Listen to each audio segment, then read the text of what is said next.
Bonjour tout le monde, aujourd'hui on va voir la suite sur le cours de la dérivation qu'on a vu l'autre fois.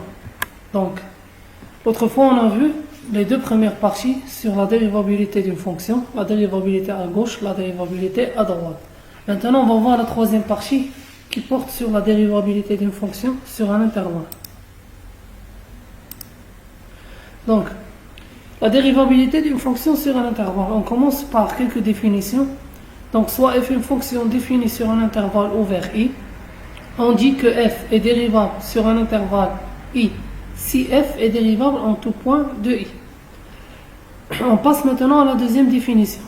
Soit f est une fonction définie sur un intervalle fermé maintenant AP, un intervalle AP qui est fermé.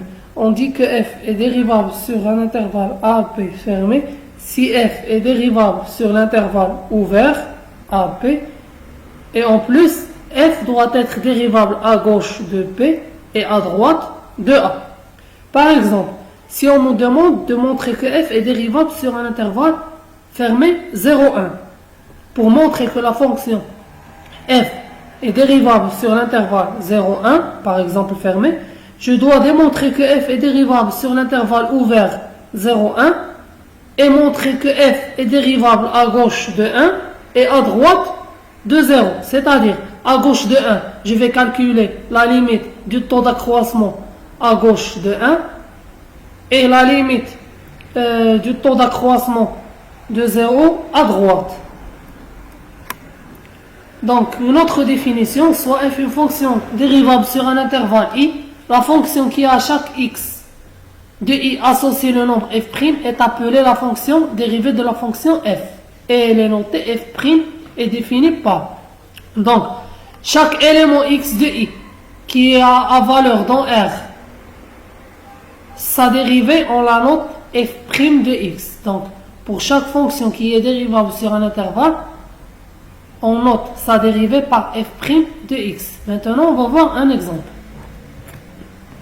On considère la fonction f sur R définie par f de x égale à x carré.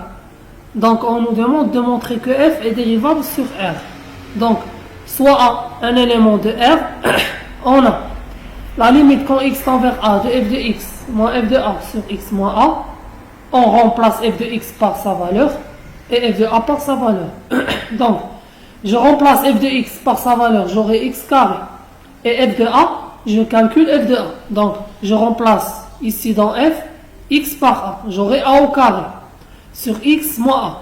Si je calcule directement la limite, j'aurai une forme indéterminée. Pourquoi?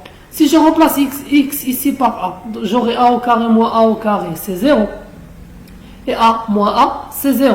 Donc 0 sur 0, comme vous le savez, c'est une forme indéterminée. Donc pour enlever l'indétermination, je vais essayer de factoriser le numérateur. Donc x carré moins a carré, on remarque que c'est une identité remarquable. Donc, sa factorisation, c'est x moins a, facteur de x plus a, sur x moins a. Donc, je simplifie ici par x moins a, j'aurai la limite quand x tend vers a de x plus a. On remplace maintenant x par a, j'aurai a plus a, c'est 2a. Donc, la limite quand x tend vers a de f de x moins f de a sur x moins a égale à 2a. Donc, ce a, il est arbitraire. Donc, c'est n'importe quel a. On déduit que pour tout x appartenant à R, f est dérivable en A et f' de A égale à 2A. On conclut que f est dérivable sur R et sa fonction dérivée est donnée par quel que soit x appartenant à R, f' de x égale à 2x. Donc, la dérivée de la fonction x carré, c'est 2x. On l'a démontré ici. Maintenant, on va voir la dérivabilité des fonctions usuelles. Donc, fonction dérivée des fonctions usuelles. Donc, la dérivée de la fonction k, c'est-à-dire une constante, sa dérivée égale à 0. La dérivée de x, c'est 1. La dérivée de x à la puissance n, avec n appartient à n étoile. Sa dérivée, c'est n, x à la puissance n, moins 1. La dérivée de 1 sur x, c'est moins 1 sur x au carré. La dérivée de 1 sur x à la puissance n. Sa dérivée, c'est moins n sur x à la puissance n plus 1. La dérivée de racine de x, c'est c'est 1 sur 2 racine de x. Maintenant, on va voir les opérations sur les fonctions dérivées. Donc, les règles de dérivation. Si j'ai la dérivée de la somme de deux fonctions, par exemple, u plus v, je veux calculer la dérivée de u plus v. La dérivée de u plus v, c'est u' plus v'. La dérivée du produit par un scalaire. Donc, si j'ai une fonction multipliée par un scalaire, c'est-à-dire 2 fois x. Donc, la dérivée de lambda u, c'est lambda fois u', car la dérivée de constante, c'est 0.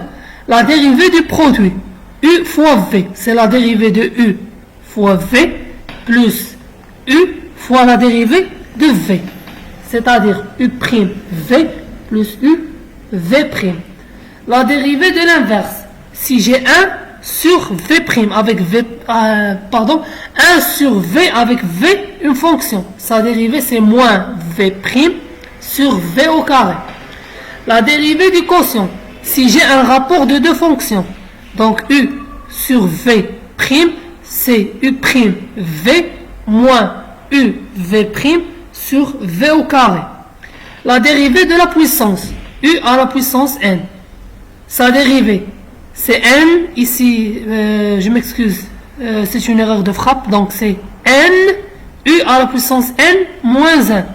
La dérivée de la racine, racine de u' égale à u' sur 2 racine de u. On va voir un petit exemple. Donc on a la fonction f définie sur R par f de x égale à x au cube moins 3x carré plus 3x plus 2. Donc on nous demande de déterminer l'équation de la tangente au point d'abscisse 2.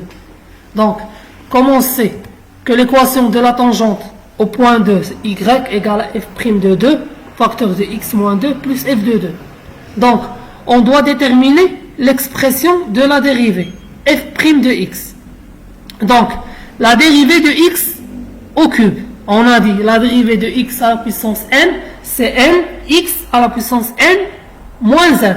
Donc, ce qui joue le rôle de n dans cette expression, c'est 3. Donc, on aura 3 fois x à la puissance 3 moins 1, c'est 2. Donc, 3x au carré. La même chose, moins 3x au carré. Sa dérivée, c'est 3 fois 2, c'est 6. X à la puissance 2 moins 1, c'est 1. La dérivée de 3x, c'est 3. Donc, on calcule ensuite f' de 2. On remplace ici par 2. Si on remplace ici par 2, on aura 3. f' de 2 égale à 3. Et on calcule aussi f de 2. Donc, f' de 2, c'est 3. Et f de 2, c'est 6. Donc, si on remplace f' de 2 par 3 et f de 2 par 6, on aura y égale à 3, facteur de x moins 2 plus 6. Si je développe ici, on aura 3x moins 6 plus 6. Donc, moins 6 plus 6, ça va se simplifier. On aura l'équation de la tangente au point d'abscisse 2 pour cette fonction-là, y égale à 3x.